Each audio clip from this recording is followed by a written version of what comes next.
Blood Money, episode 66, with Dr. Scott Miller. Following the righteous path, even when faced with evil and destruction. All right, so we're on the latest episode of Blood Money, and this episode is actually doubling it up for another series that we're producing, and by that I mean America Happens and Studio 17, and my partners Travis and Andrea, Aisha, Mindy, all of us. We're producing a new show called Meet the Frontline Doctors, where we get to meet, honor, and get to know all the frontline doctors that basically put their careers on the line and stood up against the medical tyranny when it was the hardest to do so. And essentially what we're doing is we're going to combine this show because we have the wonderful Scott Miller here, and I don't want to have him say his story twice for the Blood Money series as well as Meet the Frontline Doctor. So we're going to double up this show for both purposes. We're going to use this for both Blood Money and Meet the Frontline Doctors. Scott, how's your day going today? It's good. I mean, it's as I was saying, I just got back from San Antonio. It was a group, the former feds for the COVID widowers group for justice, and I think there's another group, but they all came together for the Stop the Hospital Homicide rally, and wow. It was intense. It was amazing. Very emotionally. It was hard. Wow. I was asked to speak at that, and right after that, I ended up doing my second half of a forensic psychiatric evaluation with a psychiatrist out of Oklahoma. And so, yeah, today I got up and got an email that said, we need more documentation. So if I could tell the viewer about what was going on, because you told me the story before we started recording. So Scott, is because he stood on the front lines, because he stood for the truth, and really want to save lives. They didn't go along with the whole, death camps or whatever, death camps, hospital death camps. I don't know what you call it, but the idea of killing people with remdesivir, he wasn't cool with that. And for not going along with the agenda, I mean, he's been put through hell, and he was telling me about how he was applying for an Oklahoma medical license to be able to practice there. So that's what we're, just catching the viewer up to what we're talking about. So you apply to that license, and they're having you go through a bunch of, tests to make sure that you're not crazy, because all these folks have basically put complaints about you and tried to make it look like you're crazy or something. Well, I have a feeling you're about to put up a big file. Yep. These are complaints, right? So when so I had John Davidson out of California reached out to me a couple months ago because, Dr. Cole has 4 complaints. Meryl Naz out of Maine had 3. Dr. Bartlett had like a couple complaints. Peter McAuliffe a couple. And I'm wondering, how do I have over 100? So these are complaints basically saying bad things about you, of why you shouldn't practice, why you shouldn't have a license?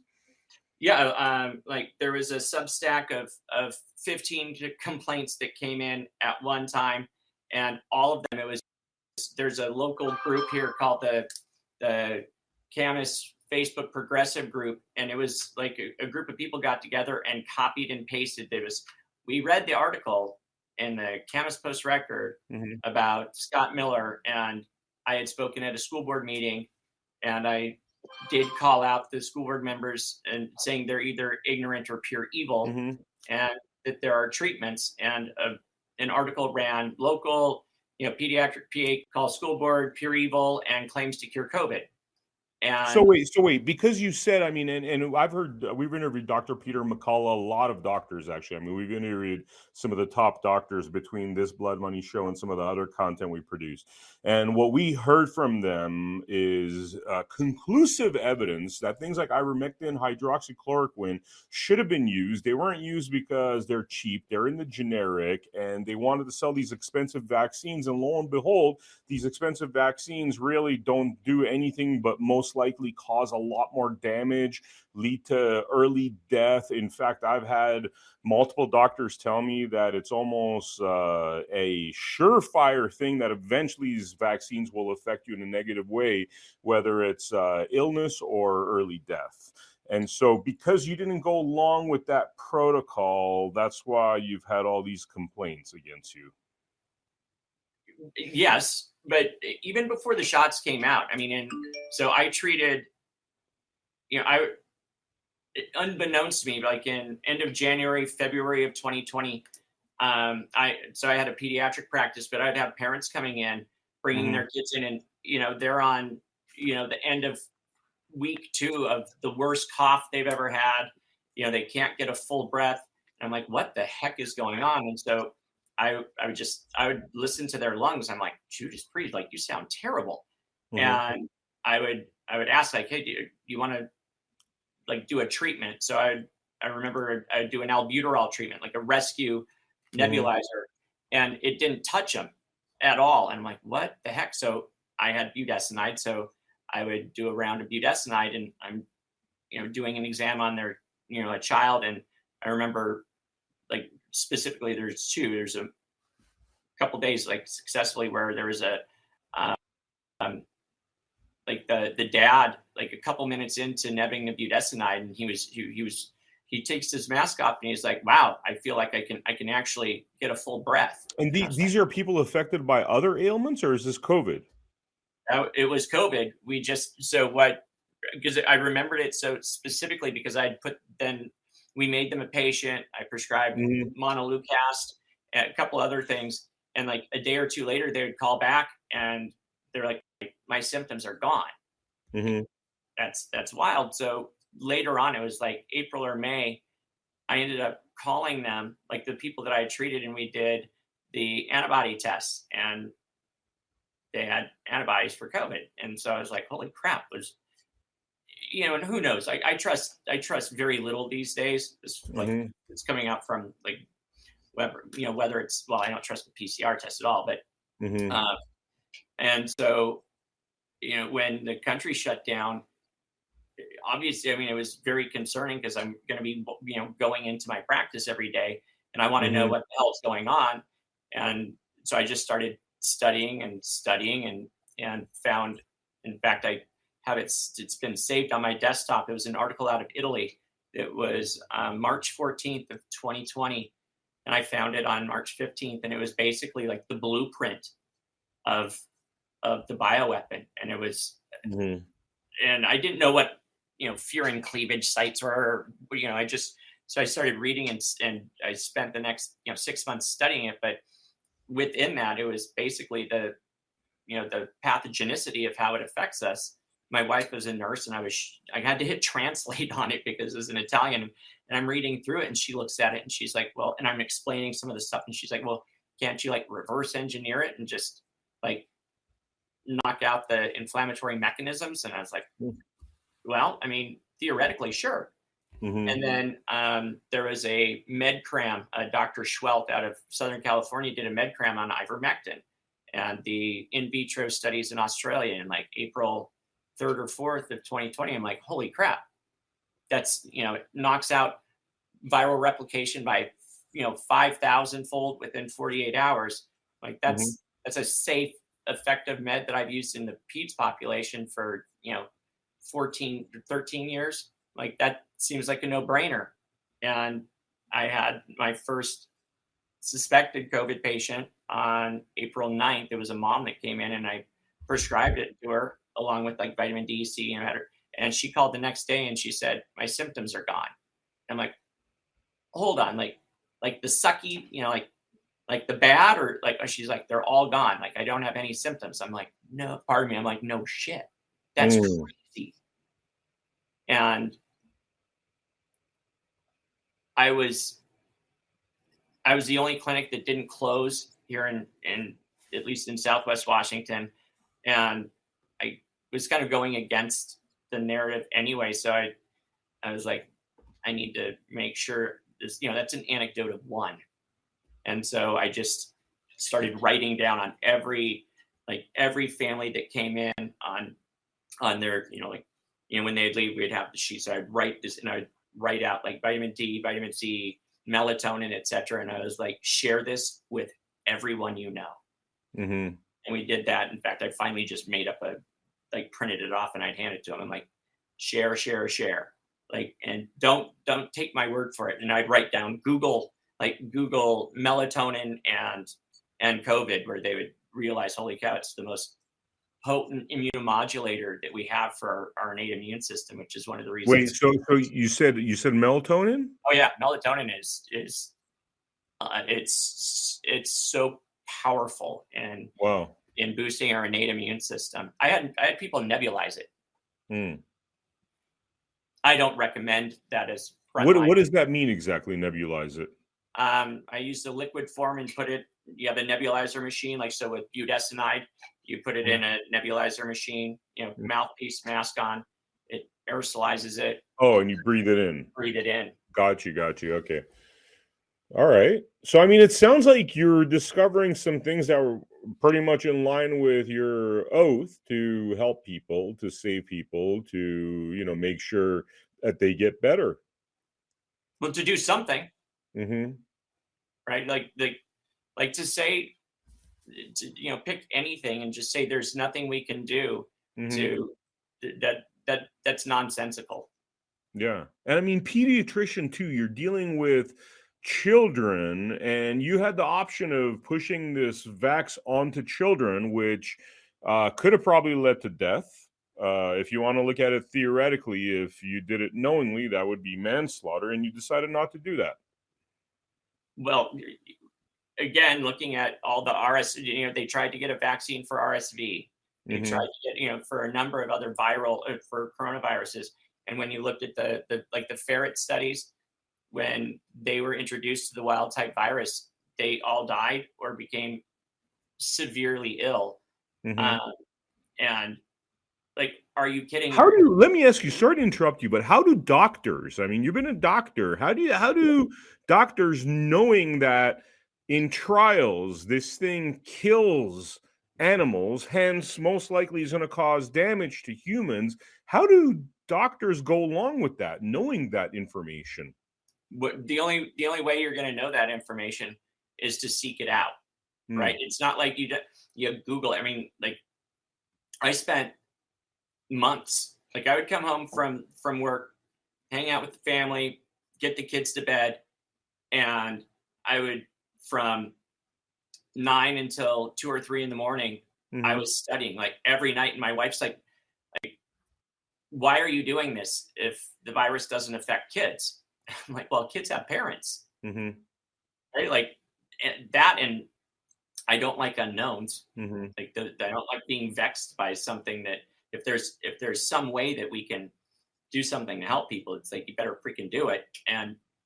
But from a medical standpoint, my knowledge on just vaccines in general was a vaccine rep would come into my office, and they'd open up their computer and show data on efficacy of, Pentosil or Prevnar or whatever. And we're like, okay, yeah, we'll order, 1,000 of those. I didn't pull out the insert and see what kind of adjuvants are you using in this?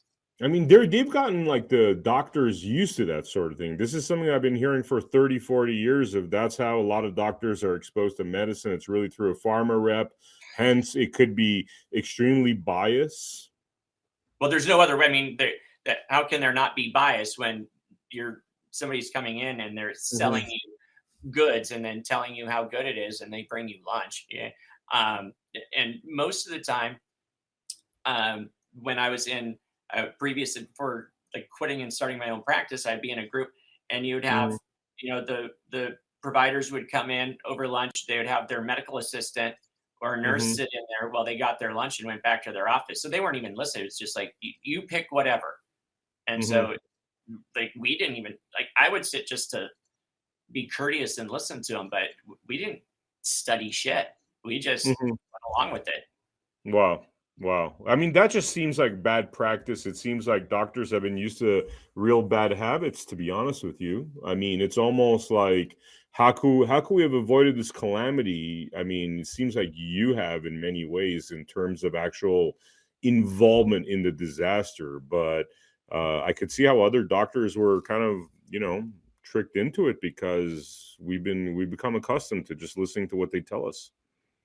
Well, so yes, and then when you have from top leadership down, not just the governors, but when you get into our county health departments and the hospitals, which is fascinating, where we had Dr. Alan Melnick here in Clark County. Guy is, I mean, he's a functional retard when it to, like, so he's either that or just evil, and he's been bought off, and it's probably both. But the hospitals are using. When you say Clark County, by the way, which Clark County are you referring to? Washington State. Oh, Washington. Interesting. Okay. Yeah, this was like Washington was kind of ground zero. And we had the first, it was in the Seattle area. But what we witnessed here, the devastation of the policies, I mean, it happened everywhere, but to see it in my community, and after I had done a couple interviews where word got out and our phone just started, I mean, just like fall of 2020. And I would talk to, I talked to thousands of people, and the story was the same with every one of them. We called our doctor, we called our primary care, and they said, there's nothing to do, just, hunker down and take Tylenol. Or they went to the hospital and they said, you're not sick enough to need treatment, go home. And I think that's freaking evil. And so evil. So you're, at this point, I'm just kind of going to backtrack a little bit because I want to hear your story, your journey.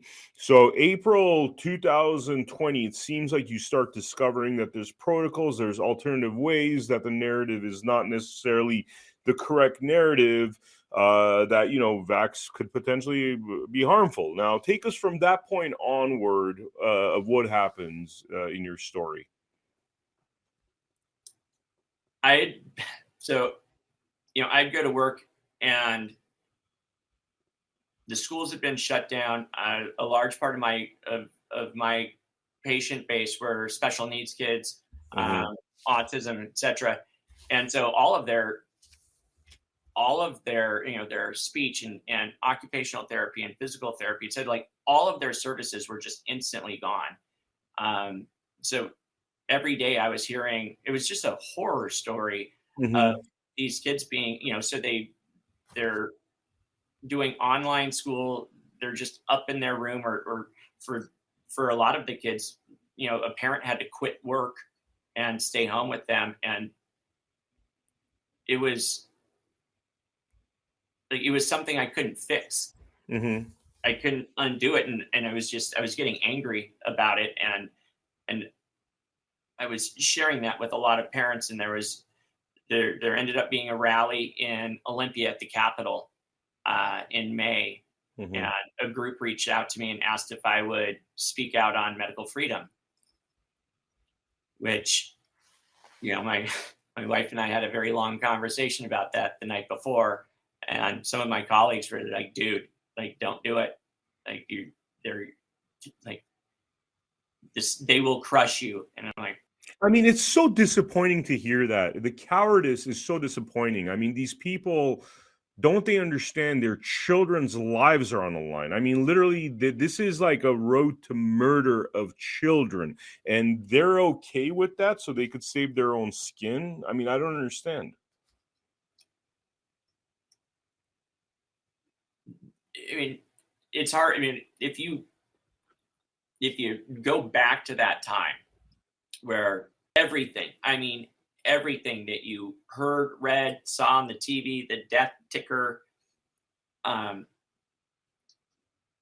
it was, I called it a virus of the media, right? Yeah. It's like the media is, and in fact, I did an article for a write-up for our, the Columbian, and I basically said I could make, if I had the backing of the media, I could make every parent afraid, like terrified to kiss their child, or a child to kiss their parent, like that, just by putting out information on like HSV, herpes. Like if we look at the statistics data, and until we come up with a vaccine for herpes and like some pills for it, like we can no longer kiss our children, etc. Like I'm positive that with the support of the media, we could have done that. 100%.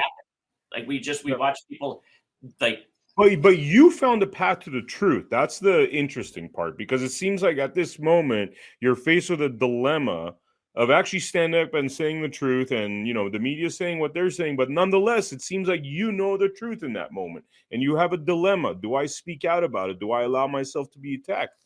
I mean, what's the choice you made in that moment? I had met with a group of friends. Shelly and I had a long conversation, and I went out back and paced around, and I was praying about it. Because it takes a while to build a practice, and like the loans you have to take out. And we were viable. Like Shelly didn't have to look at the bank account to get groceries, and she's like, "Why are you willing to like possibly throw this away?" And I'm like, I'm not willing to throw it away. It's like, the parable of the talents. And it's like, what do you do with the talents that God has given you? And it's like, you can bury it and just protect the talent, or you can multiply it. And I prayed about it, and I had been burning the candle on both ends. And I was like, all right, Lord, I'm not getting up at 5 a.m. and driving to Olympia. So if you want me to go, then somebody can take me. And at 5:15 the next morning, repeated knock on my door, and I got up, and there's 2 women there that said, "Hey, we heard you needed a ride to Olympia." And I'm just like, oh shit. I'm like, yep. And got dressed and hopped in her minivan, and they drove. Yeah. And so I was like, I'm like, all right, it's like, there's no, it's something like this, there isn't lukewarm. It's an all or none thing. You don't sort of tell the truth. You don't sort of spread it. You just, I looked at it. I don't like saying like where that night I was bargaining with God. I'm like, like where I was like, I wanted an out. And, it's kind of like we chat very frequently. I'm like, if this is where you're leading me, like, it sounds totally just almost sacrilegious to say it, but it's like, you better back me up. And in spades, like it was like living in biblical times, being like, it's the most incredible, like when people like, we feel so bad for you. I'm like, you know what? I've been on what I consider like the spiritual journey that I've been able to experience, watching God move impossible pieces. The tapestry of God. The tapestry of God. Yeah. Yeah. Amazing to experience it like that. It was just just an honor. Yeah. Much bigger than money, right? Much bigger than, much bigger than approval of people, isn't it? Like just knowing that you're on that path. But what happens to you in the physical world here? What happens to you in this ugly, evil world when you decide to make that choice? Yeah, I mean, the hellfire and brimstone rain down. I mean, in all honesty, I should have been shut down by September of 2020. Like the fact that I made it to October of 21 is another testament to, like, because we had like prayer warriors, people saying we're praying protection over your clinic, over your staff, over your family. Because we had death threats, and somebody had shot a hole through our window, and wow. Wow, just because you're trying to help people. I mean, Well, who are these people? they didn't see it that way though, right? Like when But everything that's sorry to interrupt you. Is it the mainstream media message, how they're trying to make you seem like a monster? That's the reason why essentially you're having these hate groups, hate individuals come after you. yeah, Kind of like, yeah, I mean, today, and I don't know when we're airing this episode, but today there was a transgender individual that walked into a Christian school and murdered 3 9-year-old Christians and 3 teachers, and it was 100% because of the hate in the mainstream media about how, I guess Christians hate transgender or whatever, these lies. I mean, it's again the mainstream media. The mainstream media is a tool for murder, for suffering, for hatred, and they put all those messages out about you, and that resulted in your clinic getting shot at and other acts of violence and threats. yeah. Well, I mean, it wasn't because they were saying good. Yeah. No, I know. I just want the viewer. I wanted to really focus in on this because, the viewer might think this stuff's happening in a vacuum, but it's really important to see the cause and effect. And when you have a mainstream media that's literally a tool for hatred, no different than like how Joseph Goebbels of the Nazi regime used the mainstream media as a tool for hatred towards gypsies, outsiders, Jews, whatever, the undesirables, right? And that's how the mainstream media today is being used. A Nazi tool, no different than Adolf Hitler, no different than what he professed in the book Mein Kampf. Except mind blowing. It's mind blowing. They would be Goebbels.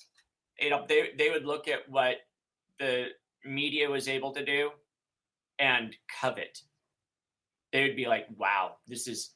They would look at this as like the most beautiful thing they've ever seen. To get This is their dream come true. Line up in their cars, just line up at vaccine centers. To walk into gas chambers, by the way, they're gas chambers. Yes, it's not going to be instantaneous, but you are walking into death.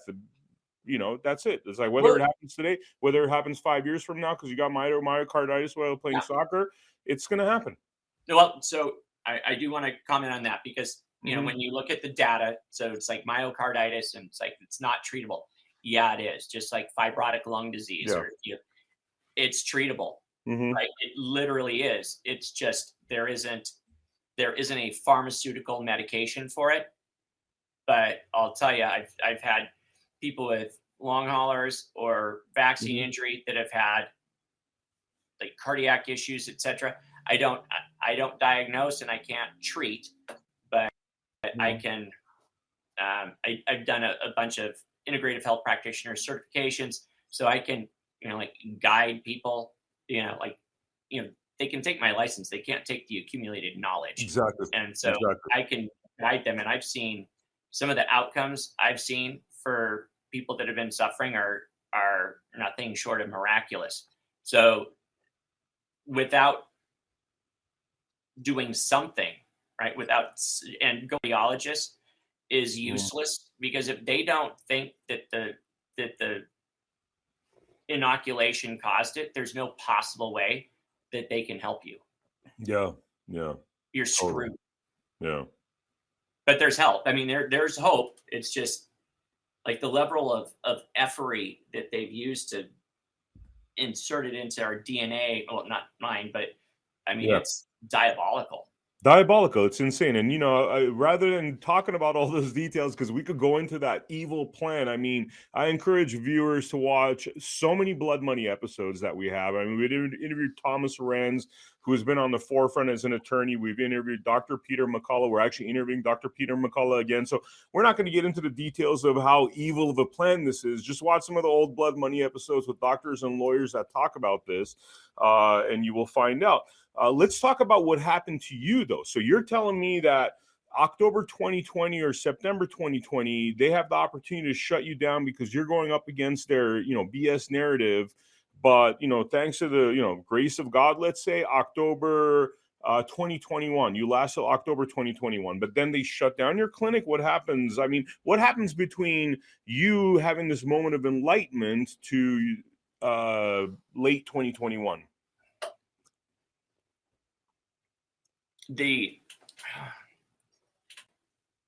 it was the need. It was. Have you ever seen the movie Hacksaw Ridge? Yep, totally. So Great film, by the way. Yeah, it is amazing. And so I grew up Seventh-day Adventist. So Mm-hmm. so a friend of mine had texted me in summer of 21. Mm-hmm. I had gone on a ski trip in February of 21, and I got home, and that Monday, from that Monday on, I would do my my PEDS practice during the day, and I would have between 9 and 25 new COVID patients every day, Wow. and it from all over the country. And so we got a big whiteboard, and my my front office is taking all these calls, and we had like a template to get as much information, health history, etc. And it was there were days that I would sit at my desk after work, and I would be there all night on the phone, like texting, trying to get a hold of everybody and make sure make sure they knew what was going on. I was it was like a fire hose, just getting shot at you. And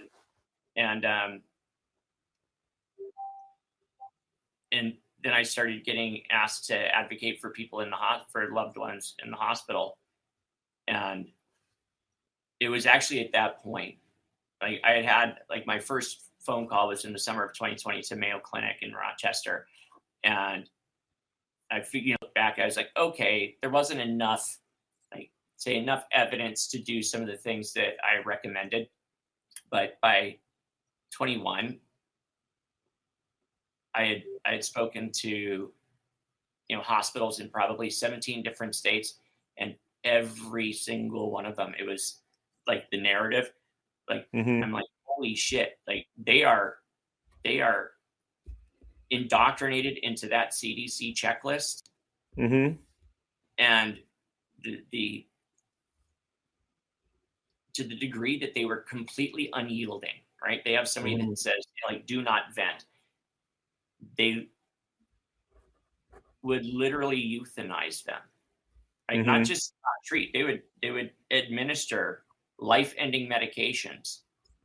Like, And let me ask you something. You're a doctor, right? Okay, you're a yeah, doctor. This idea of like killing people, like basically, I mean, no different again than Nazi doctors, like same crap. You basically knowingly killing somebody. How do you get doctors to a point where this is part of the protocol? I mean, they had to have known what they're doing. no, I mean, let me. If you okay, sorry to interrupt you. If I'm I'm just trying to figure this out. If I'm giving remdesivir, okay, I give remdesivir to this guy, and I give him, whatever the breathing, devices. Dude dies, and then I give it to the next person. Dude dies, and I give it to this female over here. She dies. I mean, how many do I have to see in repetition before I realize that these few things I'm doing over and over again is resulting in death? So things changed a little bit. So jab rollout. Again, when you've got hospital administrators, like when it's top down, and you implement procedures or protocols, and you have whatever a huddle, and it's like, this is best science that we have. They're not going home and studying up on it. It's like, it's almost like, okay, thanks for the info. Like the chief, like the state's expert witness on me, when asked, what were you studying? What did you do? And she said, I was too busy to put in the study. So I relied on what we were being told by experts. And when I heard her say that, I'm like, are you shitting me?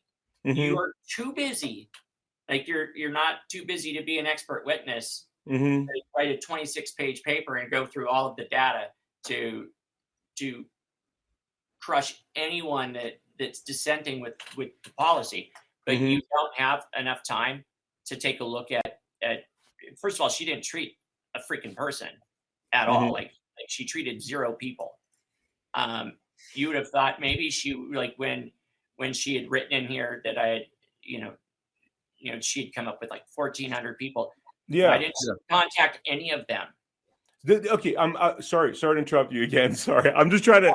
I'm trying to dig. And by the way, I'm asking you this question because I know you're like the logical person that could actually, probably clue me into why certain things are happening. So okay, so she's saying she's not researching and all that, but like I thought the idea of doctors is that they're constantly researching, and if you research something and you found something out, that is supposed to be of importance as much as if other groups are doing the same thing. Aren't they supposed to look at what you've done, your research, and the time that you've put in and actually lend some credence to it?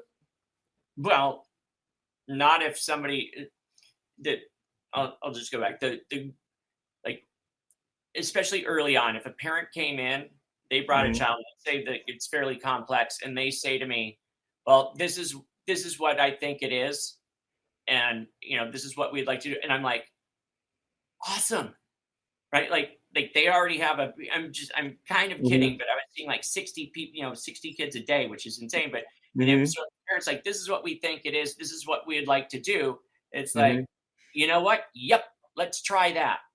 Instead of going, well, that could be it. But there's multiple other things that could be causing it. Let's like take 30 extra minutes to have a discussion on other potentials. It'd be like, yeah, we'll order that, or I'll prescribe that, and let's see what happens. So when you've got, again, administration that says, okay, here's what we're going to do, it's kind of like, okay, because the excuses are like, we're already overworked, we're already over, like bullshit excuses, like overworked, whatever, like there's no such thing as overworked when there's somebody that, I look at life as precious and should be aggressively fought for. So you can't be overworked when there's a line of people that are desperate for care. Yeah. And I mean, doctors are trained to be overworked. I mean, what's the kind of shifts they do when they're going through, what is it called? Not interning, but residency. I mean, how many, like 70 hours or something they go?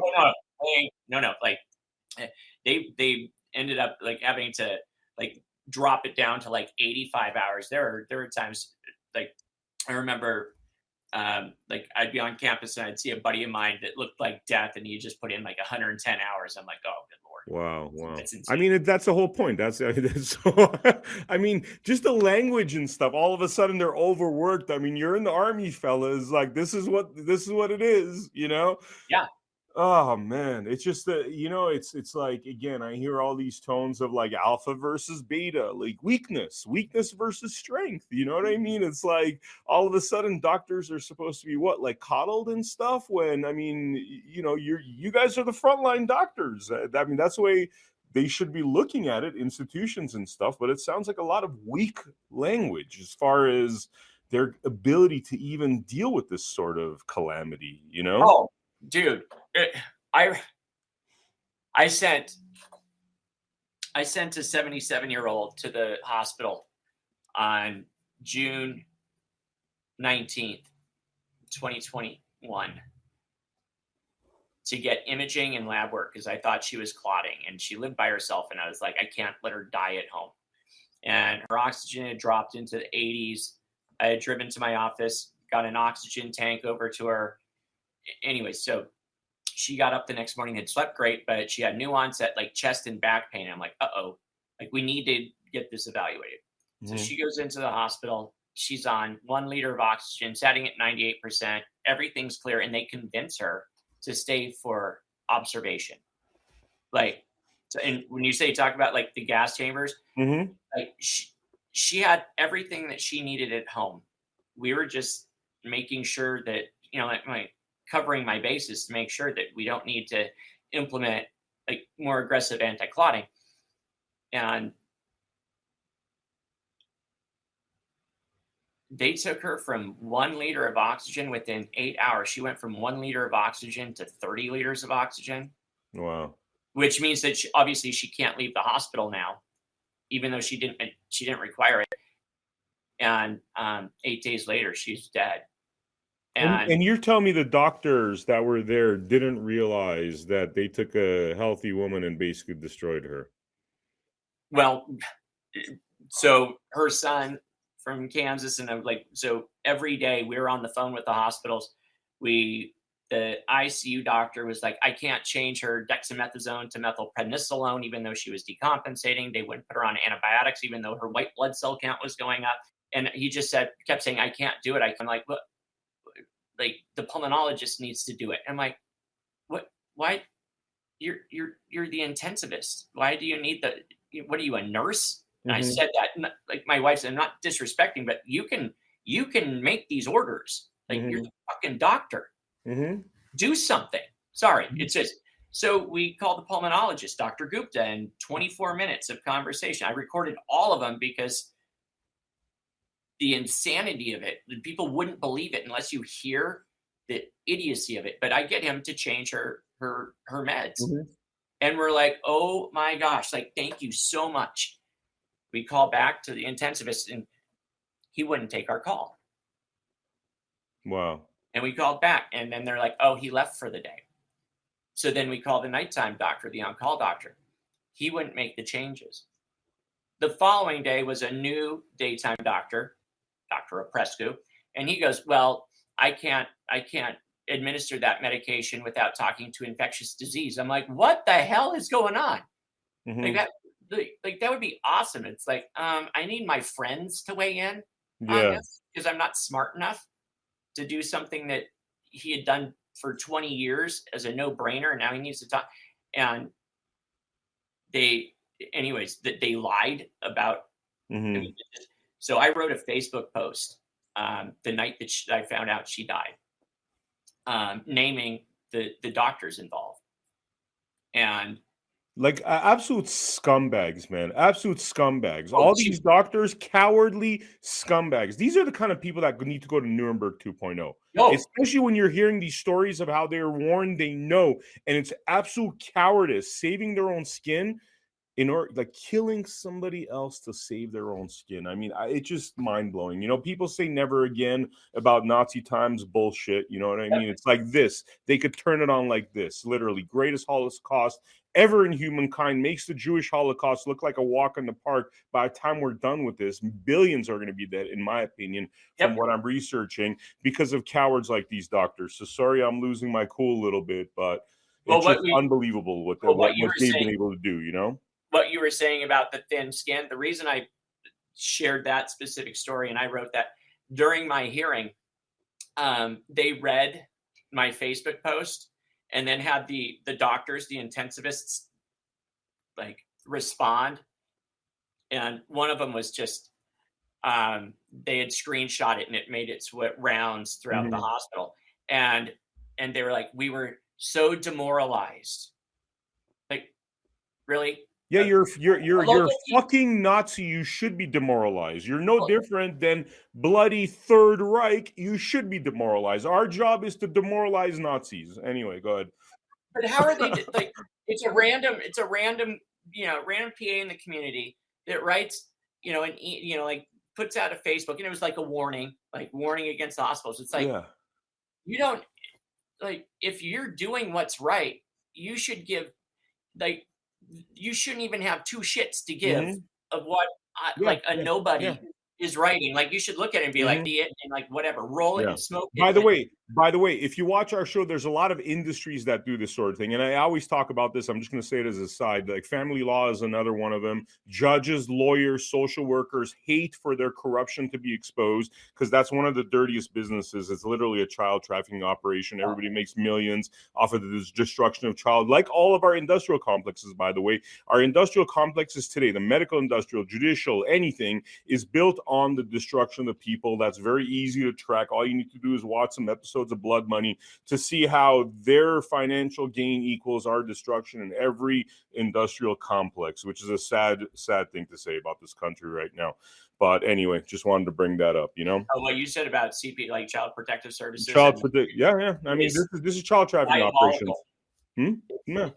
I've been involved in some of those situations, and without knowing, like, this was, like, starting years ago where it seemed like no brainers. In fact, I was an expert witness for some of these cases, and I'm like, what are, like, like, I would go home and I would talk to my wife, and I'm like, this child is done. They're destroyed. And this happens over, like, how do we get all these lunatics, like these Antifa lunatics? These are all fatherless homes, single mom homes. The reason why these happen is because of the courts, because of our social services. They're literally trying to destroy the fabric of the and they have. Honestly, they have. It's like, I hate to be pessimistic, but I think I don't see a bright future for this country. I mean, we betrayed so much. We betrayed our families. I see little pockets having a bright future, but I think it's about people like you and I starting our own city, starting our own communities within the fabric of what exists. It's just our industrial complexes have destroyed this country. And I frankly don't think there's much coming back from it. You know what I mean? I hate to say, but it's like Atlas Shrugged, right? Where it's like what you're saying. It's like, and we've talked about this quite a bit, where it's, I mean, they've corrupted our food sources. They've stripped our soil of nutrients. You look at, like, the American Diabetes Association and their, like, diabetic diet, and it's like, are you just what? Yeah. It's like, you're supposed to be the experts, and you look at what they're telling people to eat, and it's poison. Yeah. Totally. Yeah. Which, by the way, I want to mention one thing. We're talking about spike proteins, and this is purely to help out the viewers. You were mentioning how there are ways, even if you've been vaccinated, to minimize the spike proteins, which, for the viewer, one of the issues with spike proteins is even if you were not vaccinated, there's so much shedding that you could actually get enough spike proteins to cause damage. Recently, we interviewed a doctor by the name of Dr. Newsman. He was talking about chlorine dioxide, which is something that I've actually been taking for the last couple of weeks. And all I could say is I feel great. I feel really, really good. Much better than I did 2 weeks ago. And the first day I took it, it was almost like I was having a baby. It was the worst pain of my life.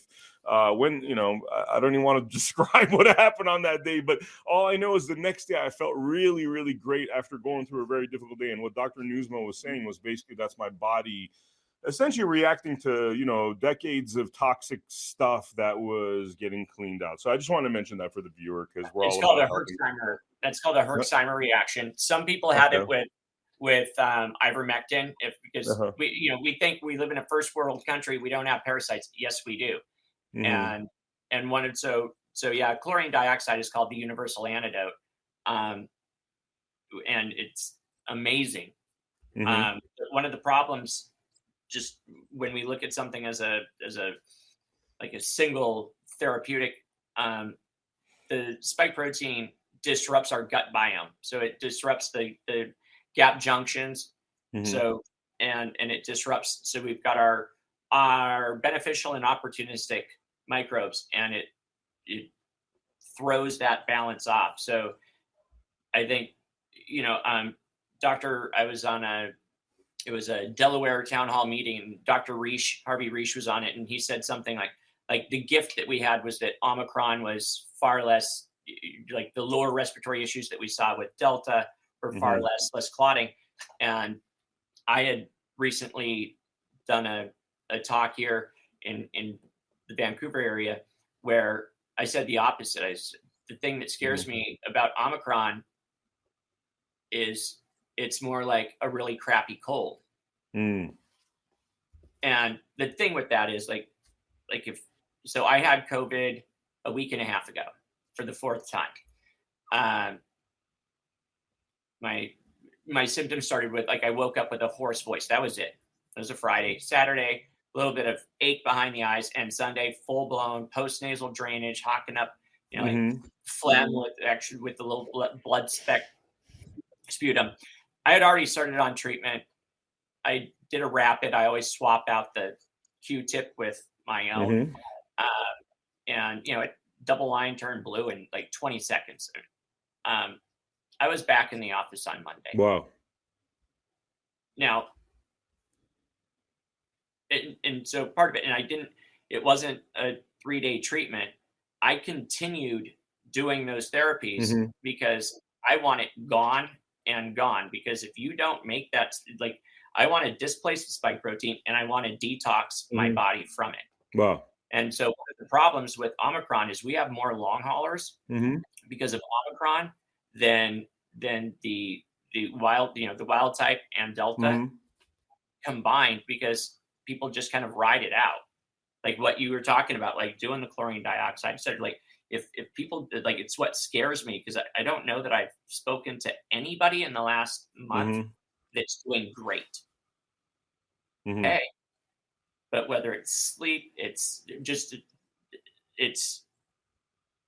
and the exosomal shedding that you're talking about. I got, like, so you're saying they're not doing like 24 milligram ivermectin tablets, right? So I take that with hydroxy, and I have lactoferrin, and I mean, like, I'm looking over at this shelf of stuff I have. I wear a GHK patch, X39. So it's if you Google GHK copper, like, have your listeners Google GHK copper. It's a peptide. There's an injectable, which is super expensive. I use a patch. It makes fibroblasts. It makes pluripotent stem cells. It's like, wow. So I'm super aggressive. Like, I would tell people, I would walk into the homes of the sickest people you have ever seen, and I didn't wear a mask. I didn't wear PPE. I would give them a hug, and my goal was, like, they were in fear of dying, and I'm like, I need to strip that fear away and let them know you're going to be okay. And then I would put myself on a very aggressive regimen. But, like, the biggest thing was, like, people realizing this is so treatable, like, as you know, right? Like, when you're saying earlier, though, that nobody's really doing great, are you talking about in general people are being, like, it's just like a lot of viruses in the air and, like, just bad health, or spike proteins, or so over the next week, talk to people, talk to friends, and then just ask about their sleep. How's your sleep? Right? Like, not like so good. where is like, that coming from? I agree with you, by the way. All my friends are either, like, under the weather right now. They all have flu-like symptoms. Everybody's anxious. Everybody's complaining about not sleeping well. Is that, are you saying that's kind of part of what's happening environmentally, or is there a cause? Is there a direct cause for that? Or is it a combination of causes, including probably the fact that we're living through the most insane times in the last, I don't know, 500 years, maybe? So there's that. I mean, like, the insanity of it. But here in Washington, you look, like, so, I grew up flying. I know what a vapor trail looks like, and I know what a chemtrail looks like. And you've got something that's crossing the sky and billowing out, and you've got, like, aluminum dioxide or whatever, and that's raining down on us, and our water is just shit. And and so so I run. I'm able to order labs. So I do, like, hair tissue mineral analysis, and you get these labs back. And it's, if you go to your doctor and you get a metabolic panel and a CBC, like, they're not running anything. Like, it's all going to be normal-ish. But when you do these tests, and it's not about the levels, when you look at calcium and magnesium and potassium and sodium, it's about the ratios. Zinc, copper, right? Like copper, like Google copper and viruses. Like, add copper to it, and it's like gone, right? But our zinc copper ratios are thrown off. And if you have methylation issues, so I do a lot of genetic panels. And if you're if you don't, if it's, so it's overhyped in some context, the MTHFR gene. But when you look at that and our detox pathways, like, I did my labs right before COVID, and my glutathione levels, which is our body's master detoxifier, were really, really low. We realized because our home had 4 of the 5 neurotoxic molds growing in it. Oh, wow.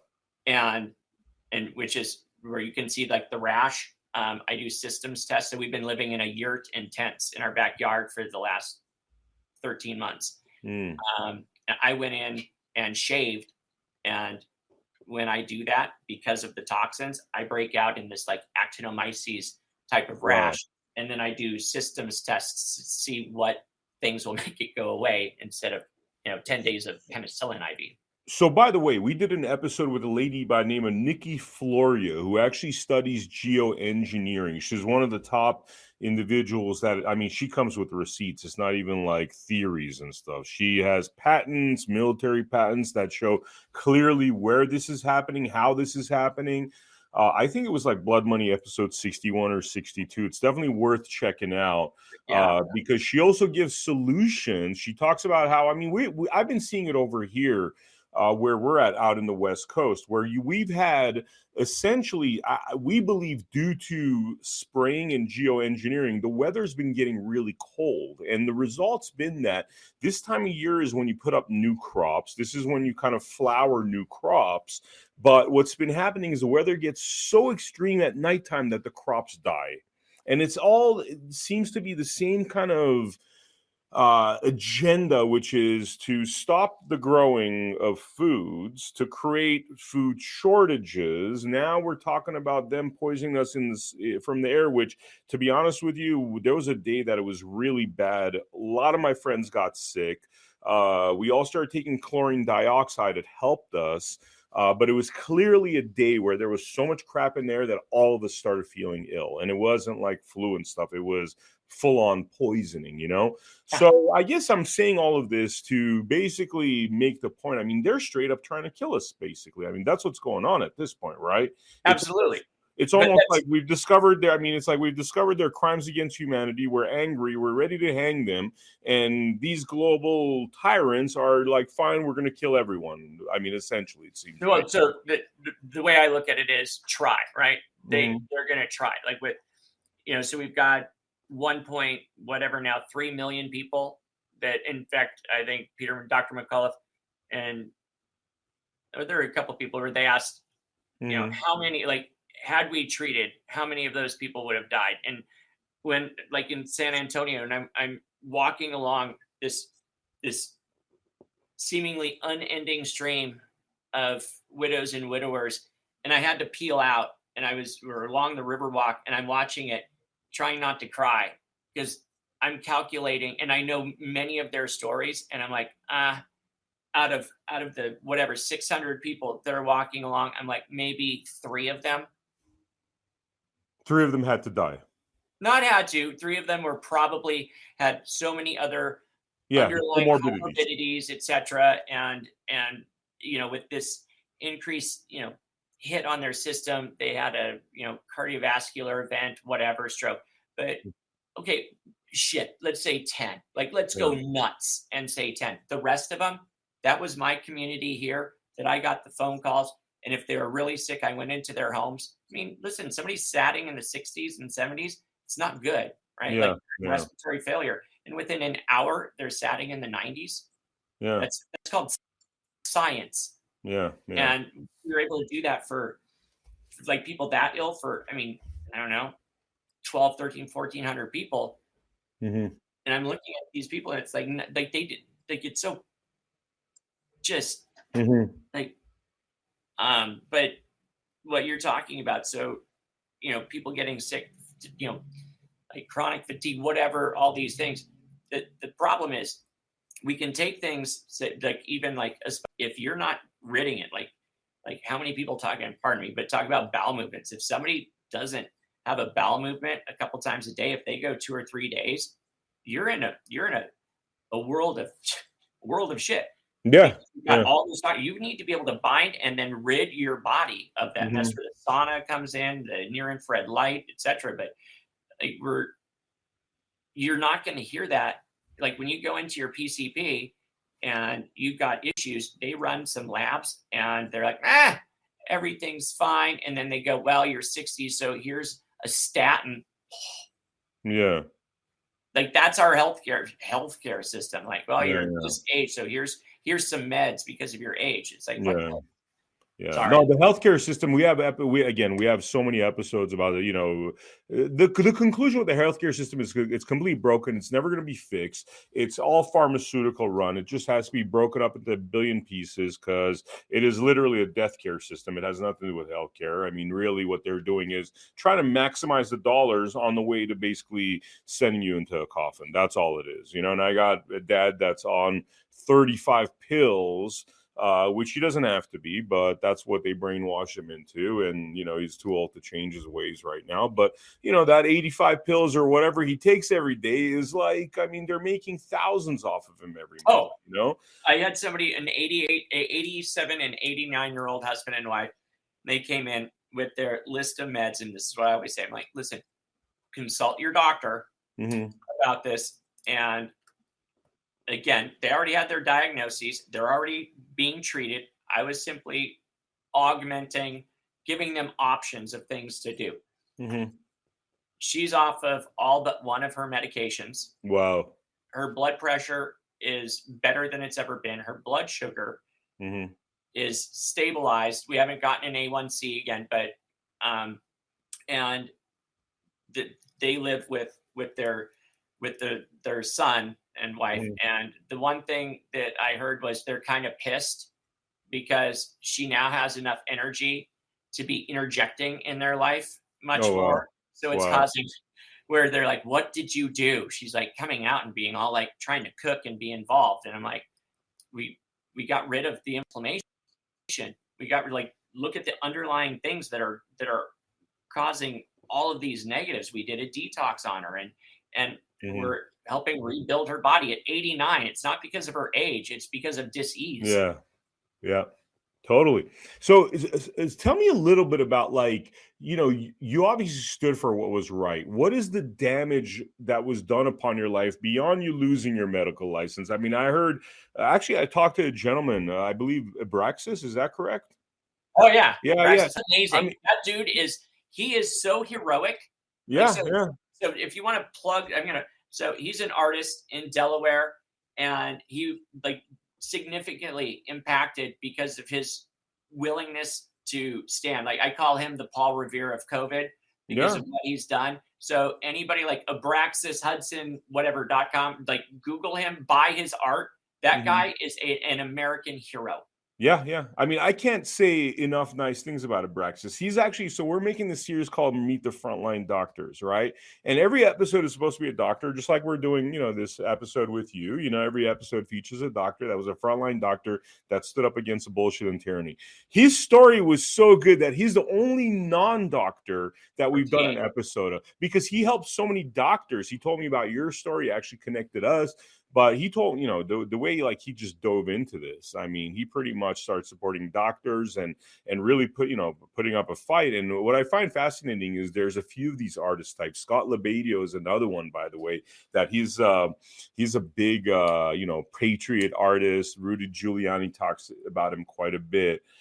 And, some of these, I mean, you got all these leftist artists that are horrible, obviously, but some of these, slightly right-leaning artists are just amazing people, obviously, including Abraxas and Scott, Well, it's not just him standing up. It's his ability to bring, I mean, he did a town halls with all, these the best minds in the country. And he's done them throughout Delaware, and what he's helped organize, because the thing is, it's what you're doing, and with interviewing these people and getting the information out. How do we win? We win by not just knowing, right? I can know stuff, you can know it. It's about being bold. It's take that truth and shout it out, and that's what he's done. And the humility with which he does it and the way he engages. I remember the first time he reached out to me and we ended up chatting for 4 hours.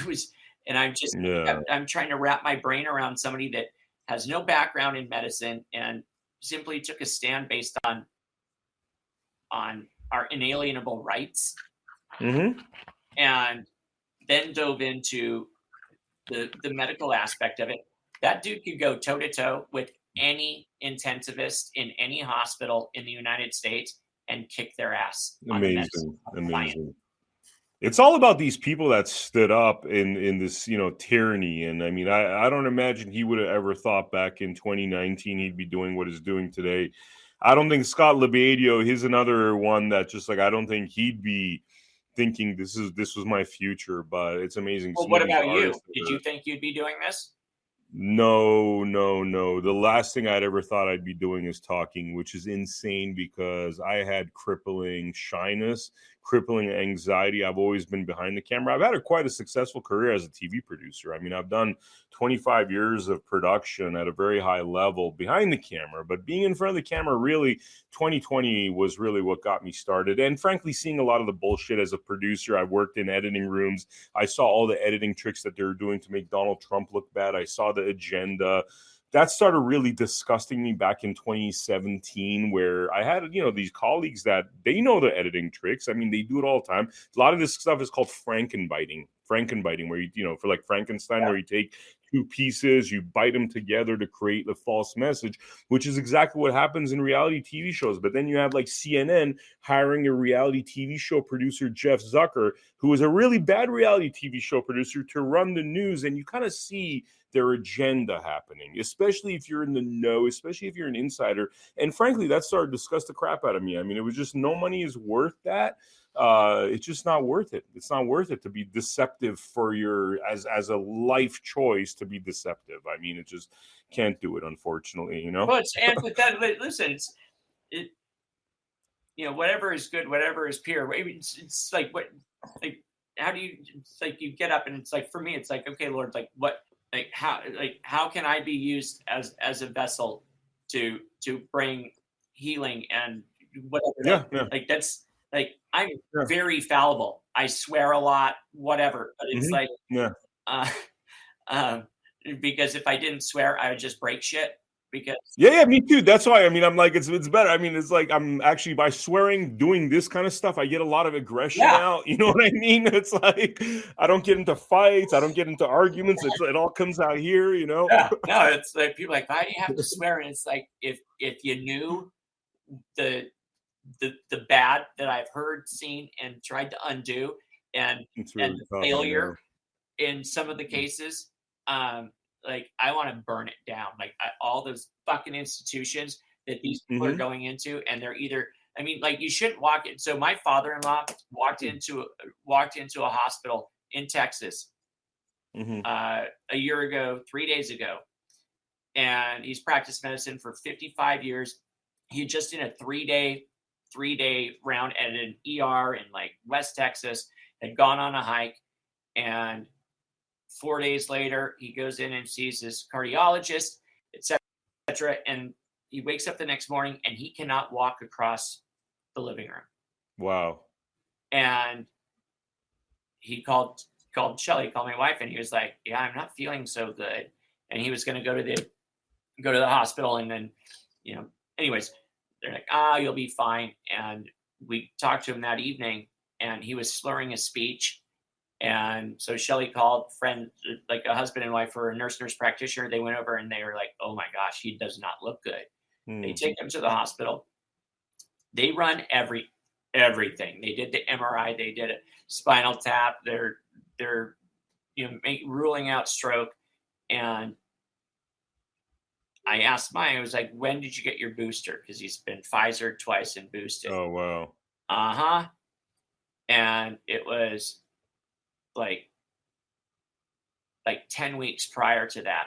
And then he had just done, like I said, a 3-day pretty aggressive hike up a mountain.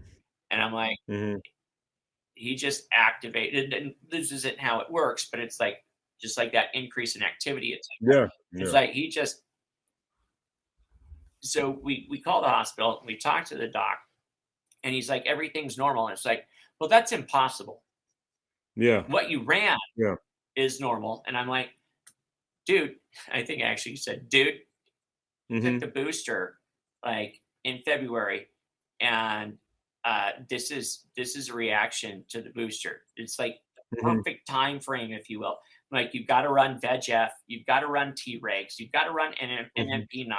Like, this is endothelial damage. It's not going to be, you're not going to see an elevated D dimer, but like things are not flowing right. And then the next day, his oxygen drops down to like 80, 81.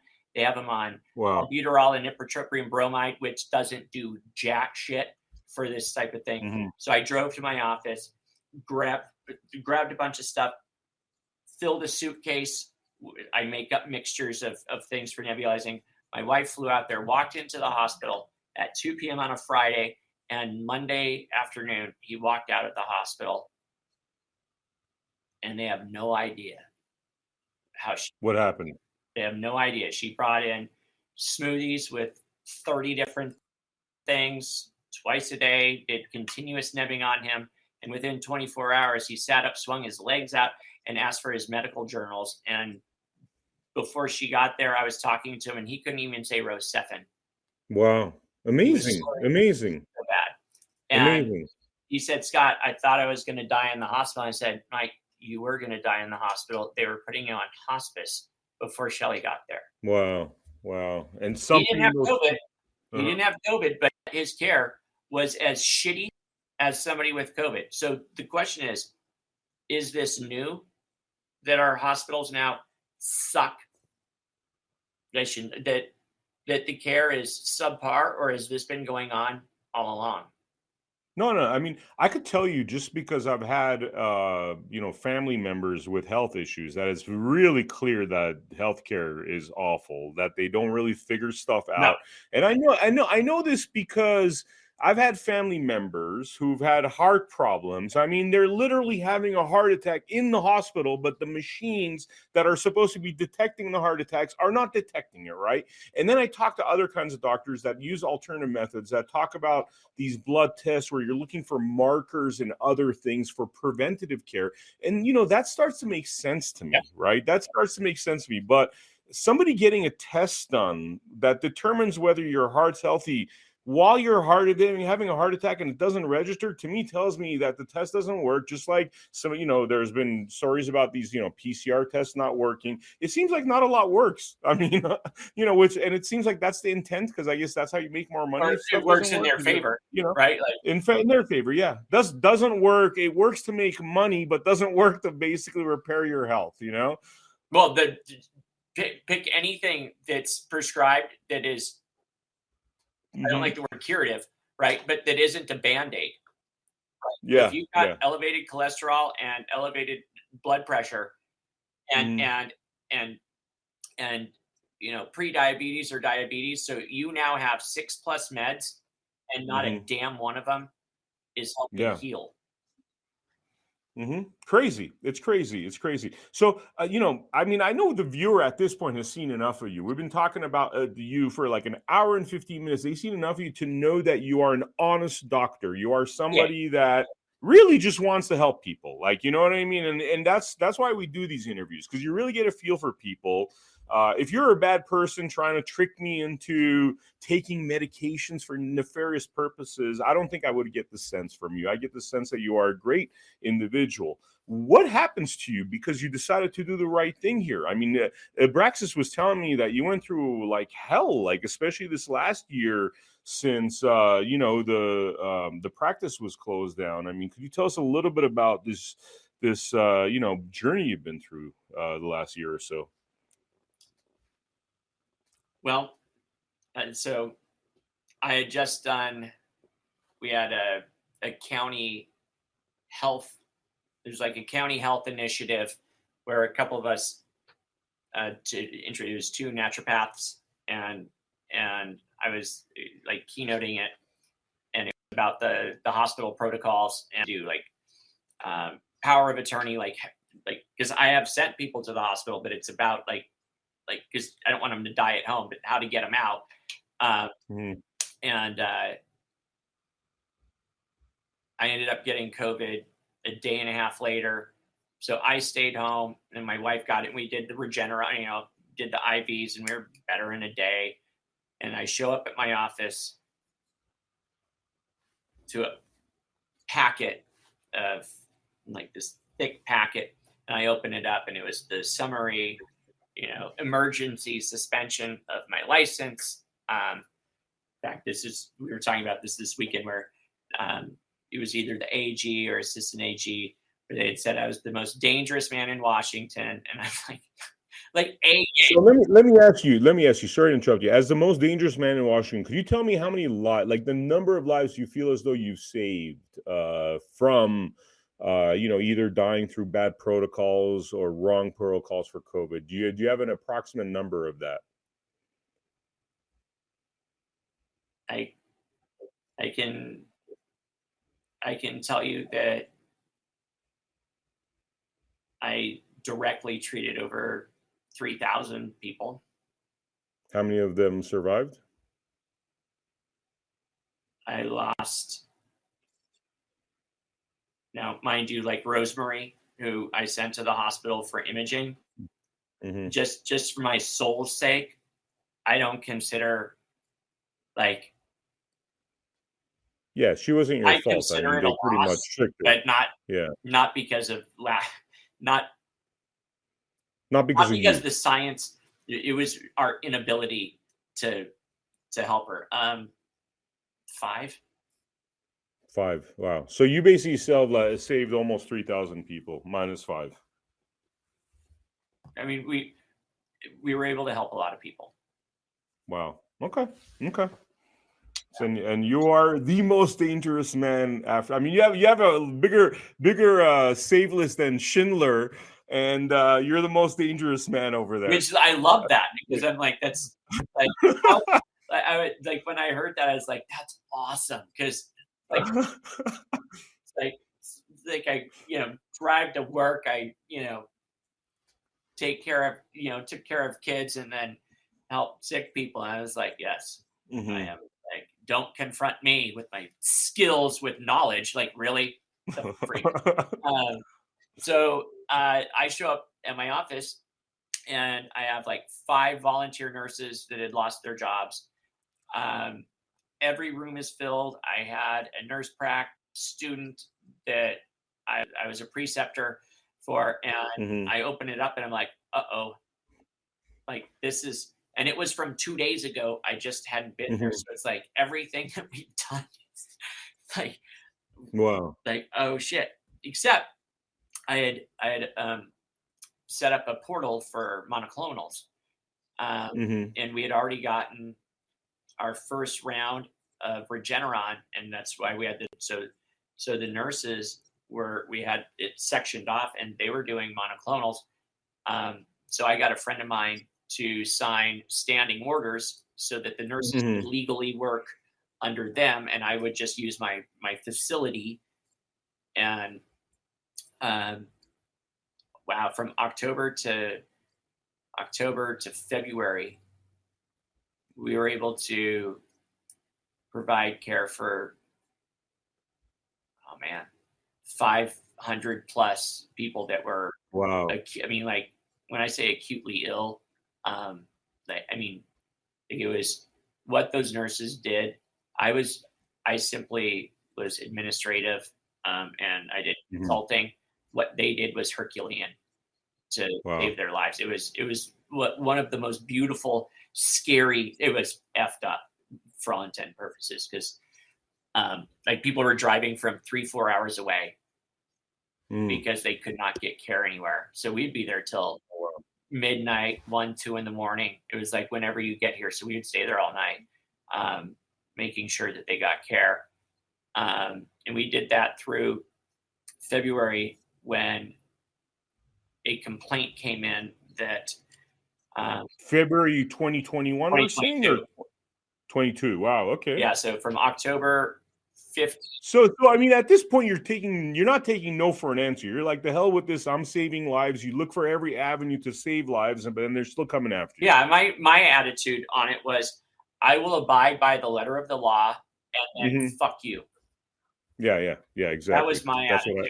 That's what I say. Actually, that's usually how my sentences end as well. So, yeah. The problem is, their FU back is way worse than my just gesture of screw you. And so there was a complaint that said Miller's followers are driving around the back of his clinic and getting monoclonals. And I like this is a they got whistleblower protection for this. It was my neighbor.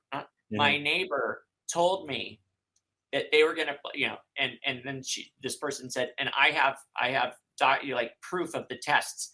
We weren't running. There were no tests. It was just sick people getting. And that they were coming in, and that they talked to their doctor at Vancouver Clinic, who said, well, there's a shortage of monoclonals, so it either had to be counterfeit or black market. Oh, by the way, his wife is a nurse. She should be investigated too. Wow. That was so basically they took gossip. That complaint went in at 11:16 a.m. and was turned into an investigation at 11:28 a.m. That's the amount of time they looked at the veracity of that and decided to not just run an investigation and later letters of cooperation on me. They went after my wife. Yeah. Which is very interesting, by the way, investigation-wise, because we keep hearing stories about how, people have the most horrible crimes committed against them, and they're not investigated by these authorities that are supposed to investigate these things. So it's really funny how real serious crimes are not investigated for political purpose, political expediency, corruption, whatever.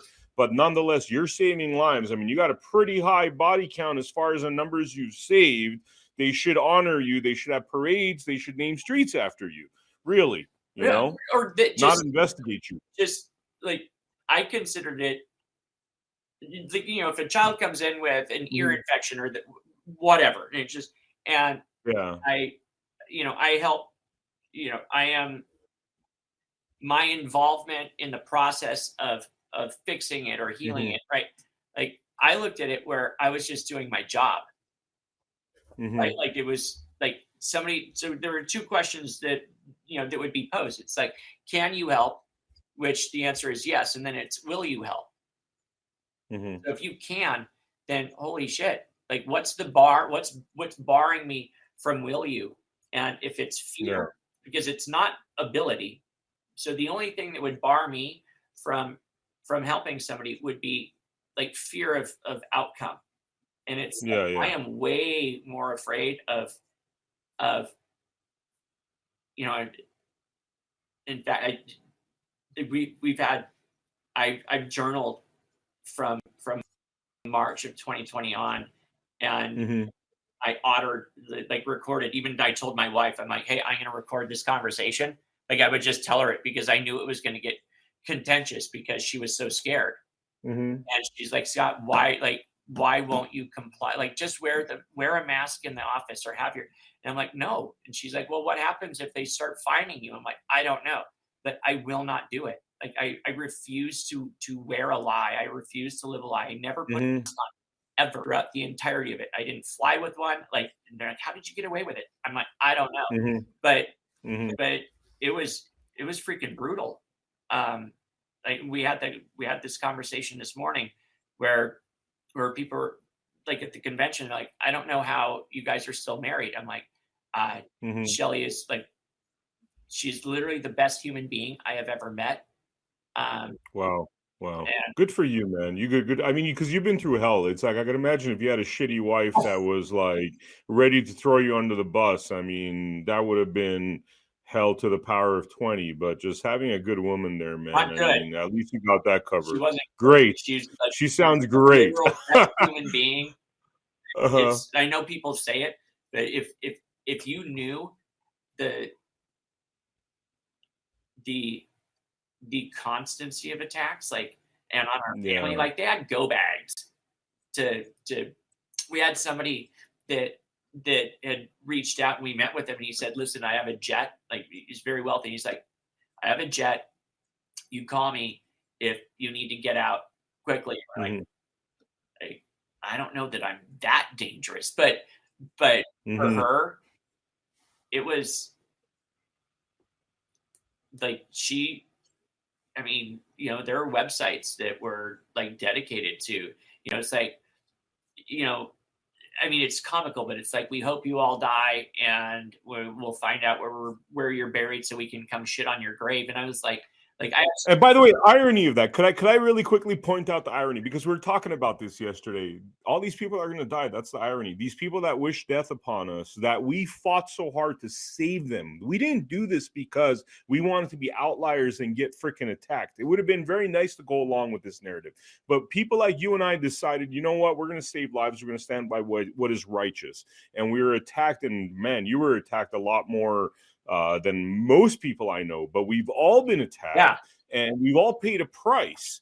And I was just speaking a few days ago out of frustration to some friends, and it just occurred to me that these people all took the death jab, and they're the ones wishing death upon us. I mean, there's a sadistic irony in all of that. I do not enjoy that irony by any means, but there is an irony, and there is a little bit of the wrath of God. You know what I mean? If I read the story 1,000 years from now, this is biblical proportions, wrath of God type stuff against the people that chose to be ignorant, mean, callous, not their brother's keeper. So anyway. Well, my response was, listen, that's not going to happen anytime soon. And if you ever get sick, please don't hesitate to reach out to me. I'll still help you, which I'm pretty sure inflamed them because, it's killing them with kindness. Yeah. Yeah. Because you can't fight it. Like, hey, that's mean. Like, hey, a-hole. It's like, hey, brother, listen, that's cool. Still love you. Get more creative though. Like, be a little more creative with your attacks. Like that's fairly pedestrian.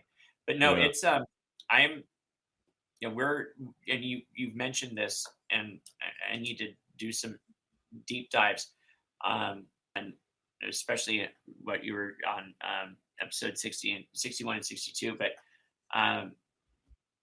whether it's post-COVID or exosomal shedding or people that have gotten the shots,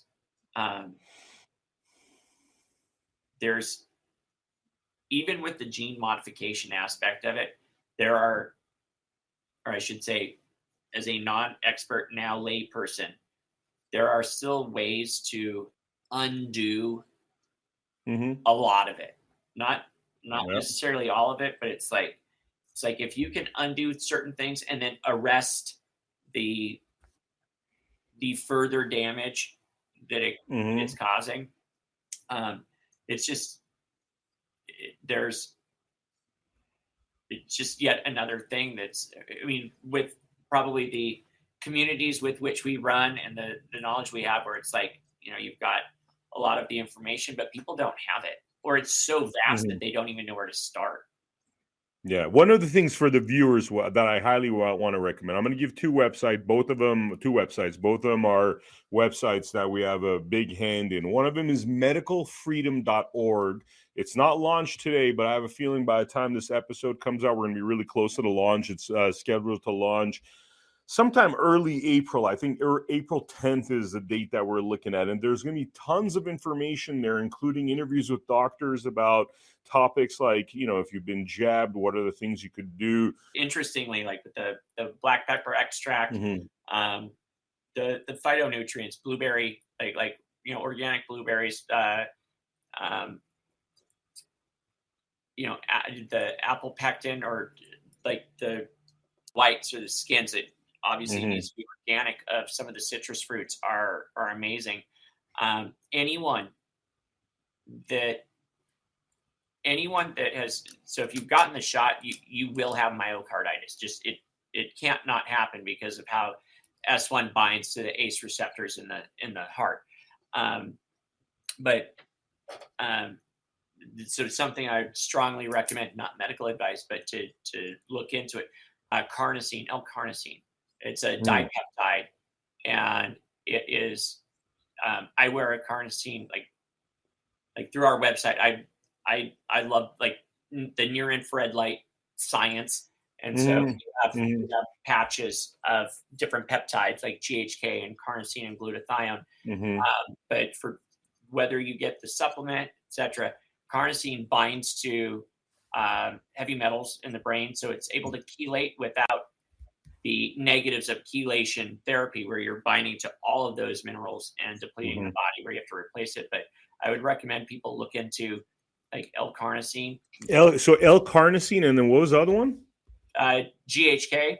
GHK, okay.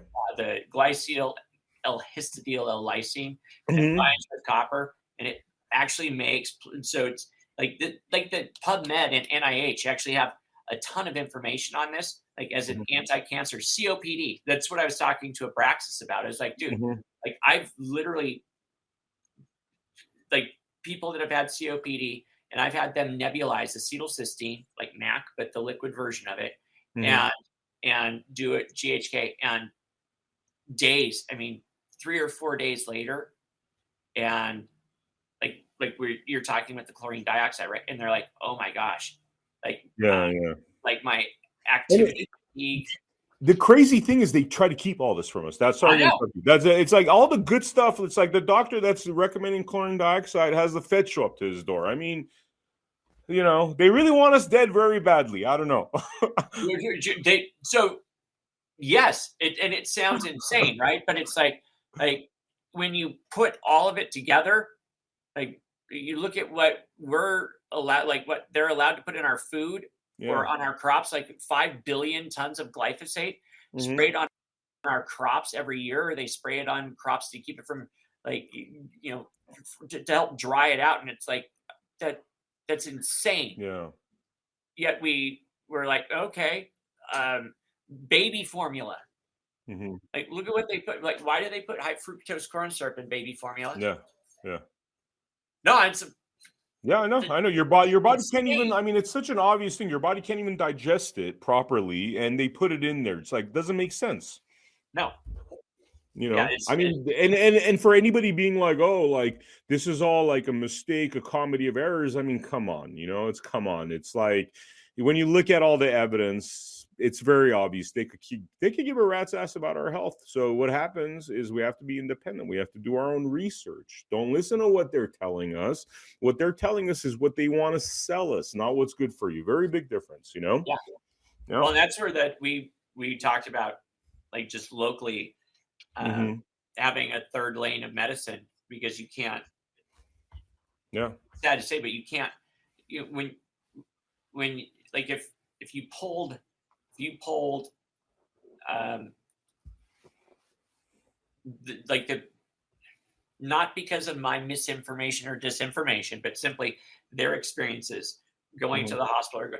If you polled, 1,000 people and you said, "Would you go to the hospital?"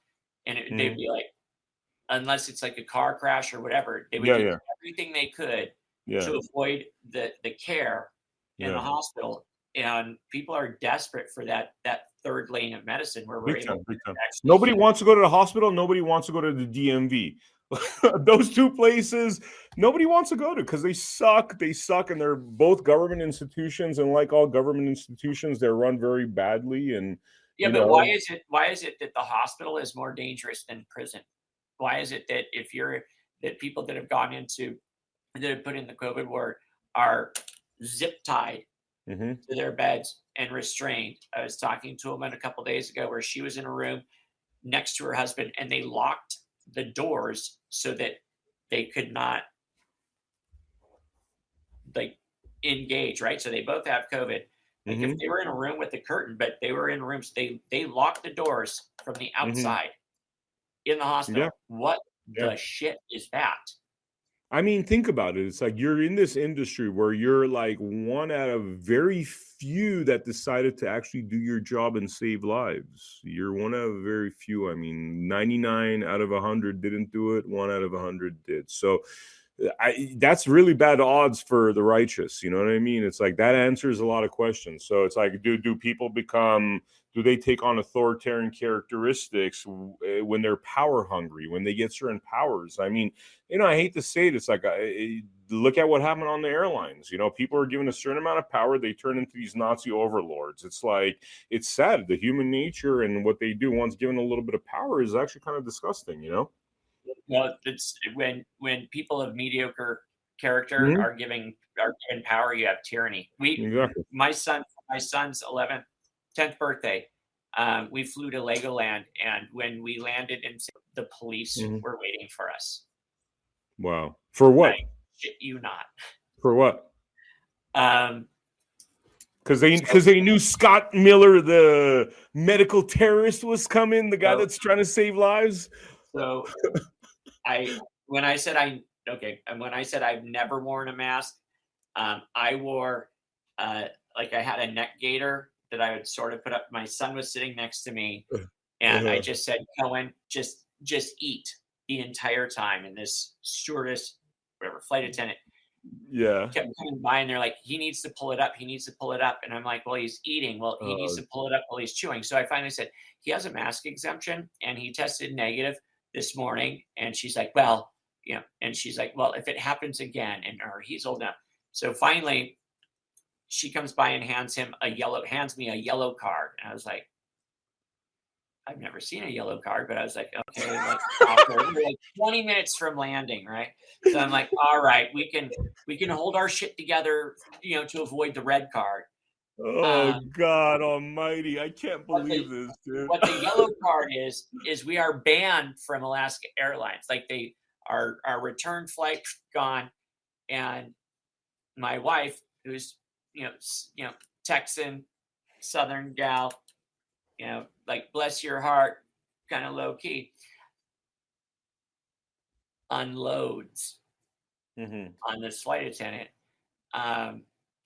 which was beautiful. I was just like, oh, look at her, mama bear. So we land, and so they have the police waiting, and we deplane, and she sees the police, and she, in front of our kids, are you fucking kidding me?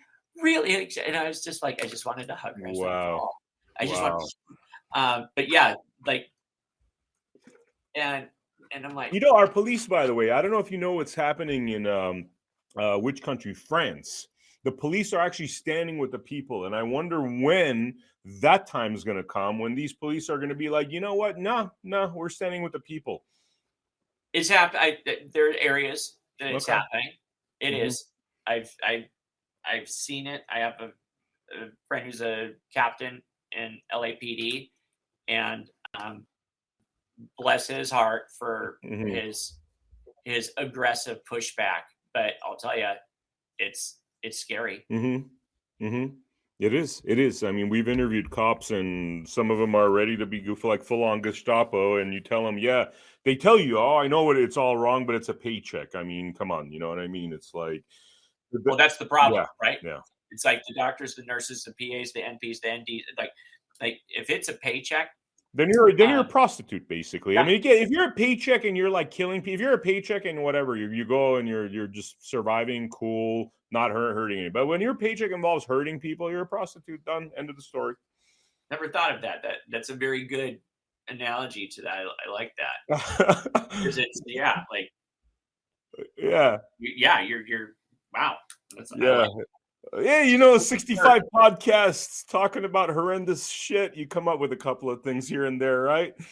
I need to have a shirt that says that. If you don't believe in freedom, you're a paid prostitute. You're exactly. This is amazing, by the way, Scott. I know we're gonna do other episodes with you because I could already tell, like, we got we still got a lot of fuel in the can over here with the this your story and stuff. But just because I got to keep these under 2 hours, I was going to ask you, is there anything in particular for this episode that we didn't talk about? Websites, any GoFundMe? Hopefully you're not using GoFundMe. You're using the other Christian one. But, any other things you want to talk about, say anything we didn't forget to mention that you think it's important for the viewer to know? So when you ask, this question has come up so many times. Where is everybody else? When you said 1 in 100, it's more like 1 in 1,000, possibly 1 in 10,000. When you talk about MDs, NDs, DOs, PAs, NPs, etc., you've got several million in the United States, and you have less than 1,000 across the United States that have chosen.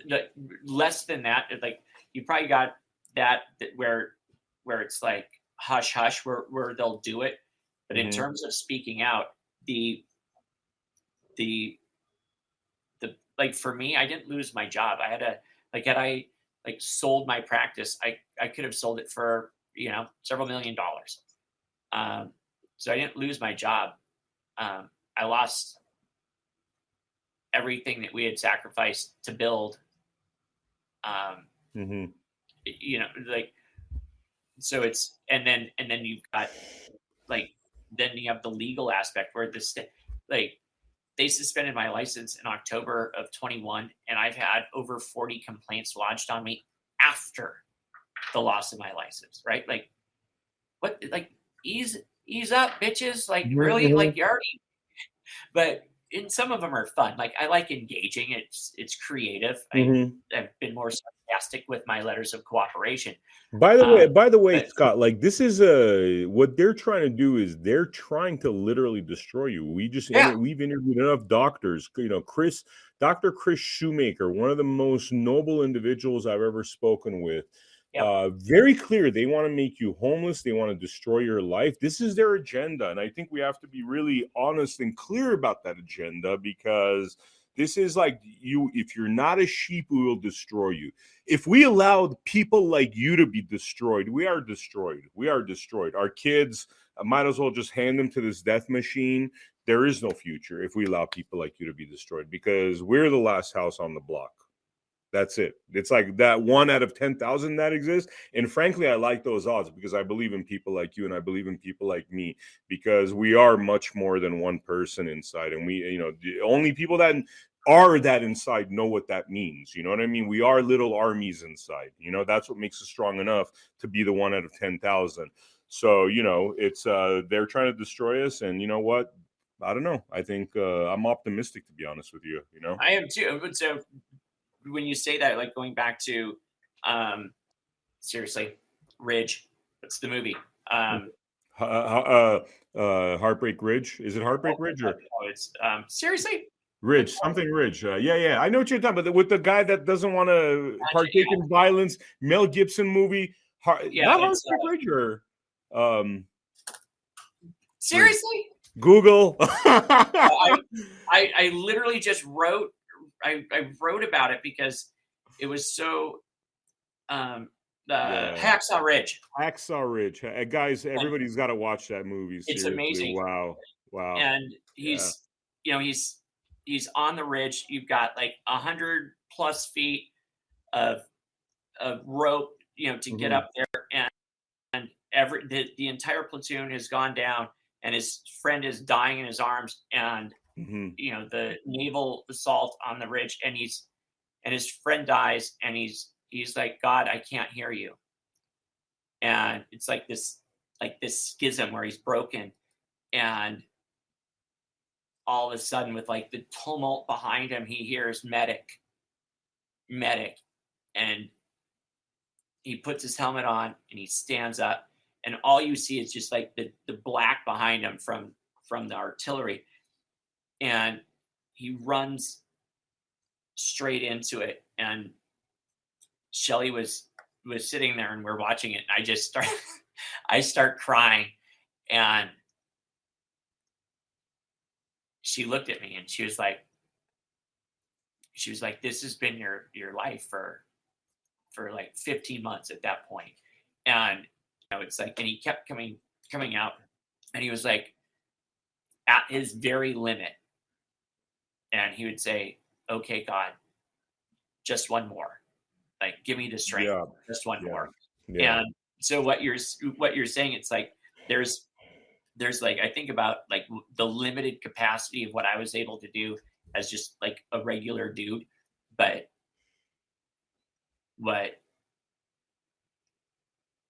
man, I can't tell you, there were days where I was going on 60, 65 plus hours without closing my eyes, and I would get a text, and I'm reading, and these aren't like, hey, be there in 5 minutes. It's like this. I just look at it, I'm like, holy shit. And it's like, please call. In fact, I bought a new phone because my daughter named my phone. So I finally gave up Deborah. Here's Deborah. There's 743 unread texts on it that I will not open because I'm afraid of what I missed, because when I missed calls, then bad things happen. It's But fun. I was gonna say it's funny. It's actually not funny. Thomas Renz said the exact same thing. He used to get these calls, and he'd be like, "I knew the calls that I missed were people dying, and the pain in this man's face." And he's just like, "There wasn't enough hours in the day, you know." nope. Yeah. I talked And to him about this is that. the 1 out of 10,000. And imagine if the other 10,000 weren't such cowards. So it didn't have to be 1 out of 10,000 carrying that burden, I hope God appreciates it. I really do. I hope God appreciates these angels, these heroes that did this to themselves. I mean, literally gave ourselves PTSD in order to help the world, He's the one and that's, get attacked for it, he's the one that's giving us the strength and courage to do it. Yep. Right? He calls people. Right? It's just who answers it, and that's the thing. I look at it as, I mean, there's a high level of suck, but I look at it. I mean, there's no part of any aspect of what I have been through, my family has been through, that I would wish on anybody.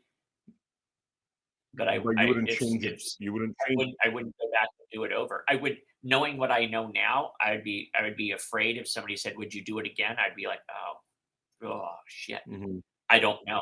Like it was way easier to be in ignorance of how bad it was going to be, Mm-hmm. and then like just furiously tread water to keep your nose, above that. So but it caused us to, like, you get to a point where you're fully reliant on God just to live, like just for us to like eat. It's humbling, and I'm grateful that he tried. It's like thank you, thank you for trusting me to be a servant. It's cool. Like it's like I can write somebody can write some seriously cool shit on my gravestone. Yeah. But you had asked, so the reason I brought some of that stuff up, so we have we have millerwellness.net, and I actually had this conversation yesterday with somebody so we have our supplement store, the full script, and what I had said to a couple of people, it's like Amazon took NAC off. Like Amazon did everything they could to remove things that are vital for our health. And every other store forced people to wear masks if they're going to go in there to get supplements. So, so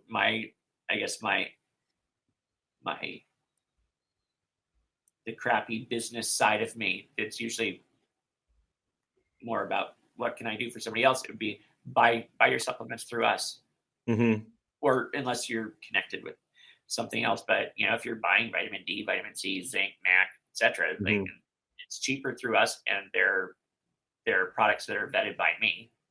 And then we have a give, send, go. What's the website, by the way? That's millerwellness.org, you said? .net. Okay, cool. Everybody check out Miller. We'll put that on the bottom too. Millerwellness.net. And I have something called the daily rant, or $1 a day, where people, because I look at my phone and it's like, hey, quick question. It's not a quick question, by the way. It's usually fairly complex. But I do videos on them. Like I had somebody on Saturday, it was like, what do I do about my elevated A1C, et cetera, et cetera. And I was like, well, I was like, oh, that'd be a good one to do a video on. So people can ask questions. I do videos and put it up there for everybody to be able to see. And I have on the $1 a day, I have access to on the full scripts, I have protocols. Because that's another thing, like people have, I mean, you name it, digestive issues, sleep issues, anxiety, depression, etc. What you were talking about with, with the supplements, the adaptogens you're taking, people don't realize, like most, if not all of the meds that are used are sourced from natural products. Yeah. Right? It's like, well, we don't have enough studies or enough data. Mm-hmm. I You created a synthetic version of the natural thing, hence logic would have it. Yeah. well, I have somebody that just came in and I had given some fairly high dose B vitamin supplements, and from a mood standpoint, like Mm-hmm. 30 minutes, like where they're like mind blown. It's like if you were hungry, right? If you were starving, I brought you a big plate of food and you ate it, and I came back like 20 minutes later with another big plate of food, and you're like, no, I'm safe, I'm full. I wouldn't Yeah. be like, what? Yeah. That's weird. You'd be like, well, of course. You got the things that you needed. Signals were sent off, like you don't eat till you vomit. Mm-hmm. Yet, and you didn't take a pharmaceutical to achieve that. Yeah. Yet, pick whatever it is, like diabetic Mhm. neuropathies or sleep disruption. I don't care what it is. When you look at and because like you've got the neurologist and the pulmonologist and the cardiologist and the gastroenterologist, and if you ask a gastroenterologist about mood, they'd be like, Mm. gastroenterologist is like, well, the gut biome, Yeah. Yeah. gut Yeah. brain axis is very intimately intertwined. So why would you have to, like, as a specialist, there's no one higher than the Mm-hmm. gastroenterologist. Why are you having to send them to a neurologist when you should understand Mm. our gut, our biomes interaction and very intimate relationship with hormones and mood regulating Mm-hmm. neurochemicals? Mm-hmm. Mm-hmm. But they don't know shit. I mean, they're super smart. Like if somebody shot me in the stomach, I would go see them. Yeah. Yeah.